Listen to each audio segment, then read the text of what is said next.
What if a disaster happens not because one person breaks the rules, but because everyone follows them? The alarm reaches the correct department. The form is sent to the approved inbox. The supervisor protects the metric they were told to protect. Every handoff looks reasonable from inside one role. And still, no one acts. Hi, I'm Sarah, and this is Wise Mind Stories. Organizations have habits too. The power of habit describes routines that operate like institutional memory, and truces that allow departments with competing interests to work together. These routines reduce conflict and uncertainty. They can also make danger normal. In this episode, a crisis at Brightcart will reveal the rules no one wrote and why the moment everyone wants to forget may be the only moment the system is willing to learn. At 2:14 on a Monday morning, a temperature alarm appeared on a maintenance tablet at East River. Freezer Zone C had risen 4 degrees. The overnight technician, Luis Ortega, opened the alert. Zone C had produced false readings twice that month. According to routine, he created a ticket and assigned it medium priority. At 2:19, the ticket entered the facilities queue. At 2:26, the night operations manager saw the temperature warning on a separate dashboard. Facilities owned refrigeration. Operations owned order flow. The manager assumed the ticket was being handled and kept the packing line moving. At 2:41, a driver reported water near the freezer door. Dispatch logged it as a housekeeping issue because driver reports did not enter the facilities system. At 3:05, a packer noticed a sweet chemical smell. She told her team lead, who told her not to open the freezer because breaking the seal would worsen the temperature. At 3:17, the compressor failed. The refrigeration line did not release a dangerous quantity of gas, but enough leaked to make 2 employees dizzy. The building was evacuated. 3 workers were taken to a hospital for observation. More than $200,000 of food was discarded. By sunrise, Brightcart's legal team wanted one name. Who ignored the alarm? The answer was uncomfortable. No one ignored it. Luis filed the ticket. Operations respected departmental ownership. Dispatch followed its reporting category. The team lead protected the freezer seal. Each person performed a familiar routine. Together, the routines produced inaction. Mara stood in the empty warehouse at 7:30, listening to water drip from the thawing zone. Yellow safety tape crossed the aisle. The 4-minute huddle board still held yesterday's question. What could hurt someone today? Someone had written Zone C alert? In the corner? No owner was named. The crisis did not reveal that Brightcart had no safety habits. It revealed that safety disappeared between habits. Organizations rely on routines because no group can renegotiate every decision from the beginning. Who speaks first in a meeting? Which department owns a complaint? When can a junior employee stop a line? What information is serious enough to wake a director? Some answers are written. Most are learned through repetition. These patterns create truces. Facilities does not interfere with dispatch. Operations does not challenge maintenance priorities. Managers protect their teams from work that belongs elsewhere. The truce prevents constant conflict.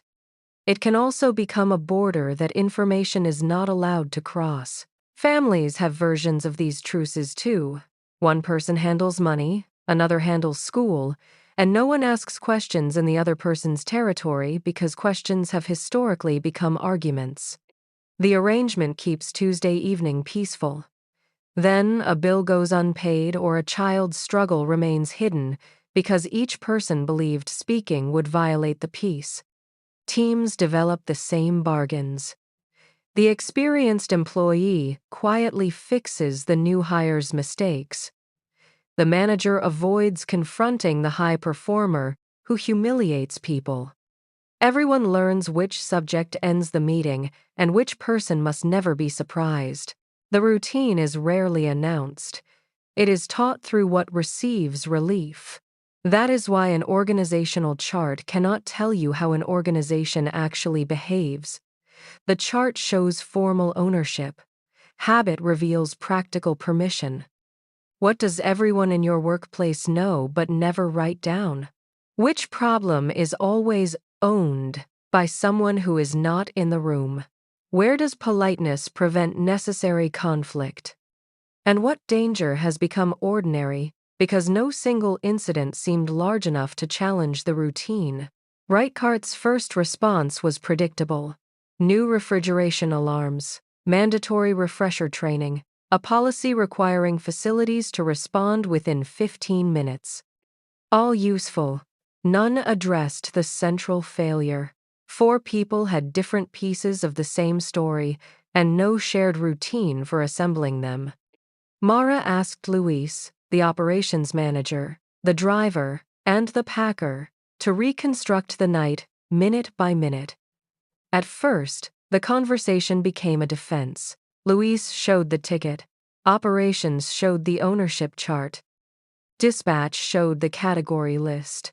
The team lead showed the freezer protocol. Everyone brought proof that they had behaved correctly.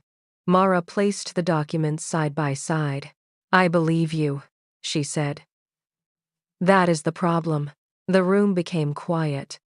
If fixing the crisis required proving one person irresponsible, then the system could remain innocent.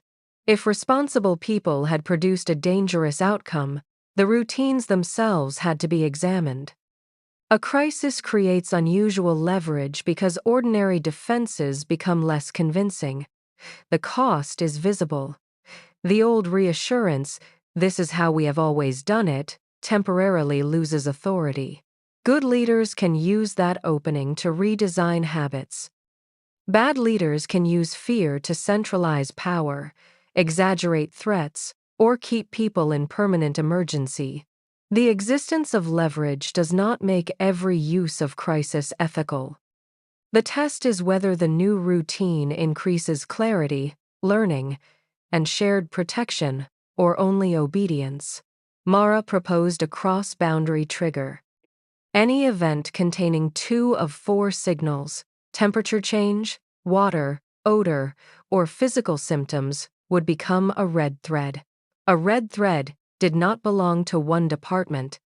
It opened a shared channel, named one incident led, paused affected operations, and required representatives from facilities and operations to acknowledge the same facts. No employee needed permission to start it. The routine created explicit authority where the old truce had created a gap. The chief operating officer objected. "Anyone can stop a zone? Anyone can call the thread. The incident lead decides the scope. People will overreact. For a while. That costs money." Mara looked through the conference room window at pallets of food waiting to be destroyed. So did underreacting.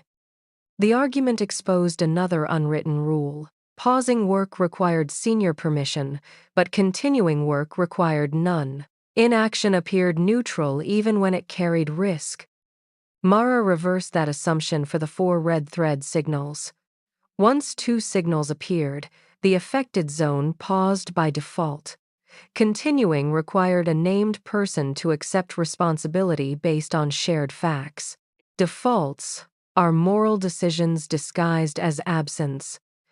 When a system makes the risky action automatic and the safe action exceptional, it is already choosing just, without a visible chooser. The first month produced 19 red threads. 12 were resolved in under 10 minutes. 4 were false alarms. 3 identified real problems early. Managers complained about interruption. Then the pattern changed. Employees learned which details mattered. Facilities began sharing alarm histories. Dispatch added environmental categories. Operations stopped treating a closed zone as a personal failure. The number of threads fell, not because people became quieter, but because the system became clearer. One afternoon, a junior packer smelled burning plastic near a charging station. He called a red thread. The zone paused. A damaged battery was removed before it ignited. The employee apologized for causing a delay. Eli told him, "You did not cause the delay. You found the reason for it." That sentence marked a cultural change. The deeper test came during a high-volume Saturday. A temperature sensor briefly failed while two trucks waited outside. The red thread opened. Facilities found no heat, water, odor, or physical symptoms. The incident lead closed the thread in 6 minutes and restarted the zone. The regional director used the false alarm as evidence that the process was inefficient. Luis disagreed. "A routine that can close safely is not a routine that failed," he said. That distinction protected the system from becoming permanently dramatic. The purpose was not to treat every signal as catastrophe. It was to make uncertainty meet in one place, with one owner, before momentum decided for everyone. Healthy crisis routines must include a way to end. Otherwise, vigilance becomes another toxic habit.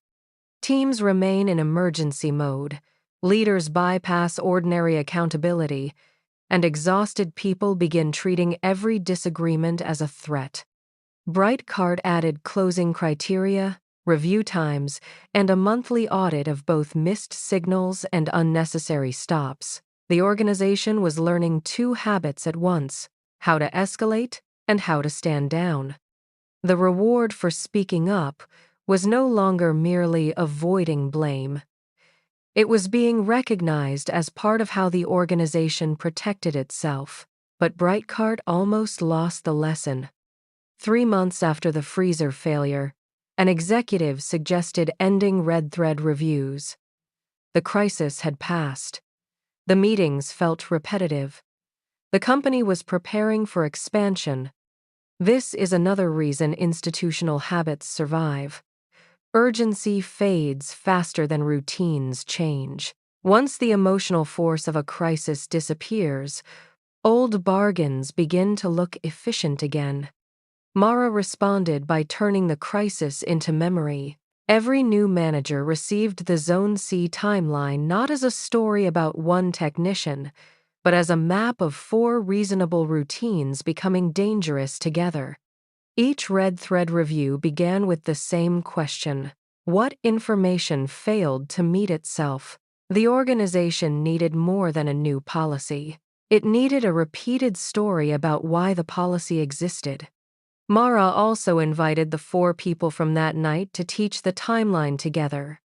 Luis explained the ticket. The operations manager explained departmental ownership. The driver showed the category screen. The packer described the smell. No one played the villain. Their combined account made the danger memorable, precisely because each action remained understandable. New managers often expected a dramatic moment of negligence. Instead, they saw a chain of ordinary competence separated by silence. The lesson was harder to dismiss. Disasters can be built from local rationality when no routine protects the whole. To examine an organizational habit, use 4 lenses: routine, truce, gap, redesign. Routine. What repeated action allows the group to function without discussion? Truce. Which conflict does that routine prevent, and which boundary does it protect? Gap. What information, responsibility, or person disappears between those boundaries? Redesign.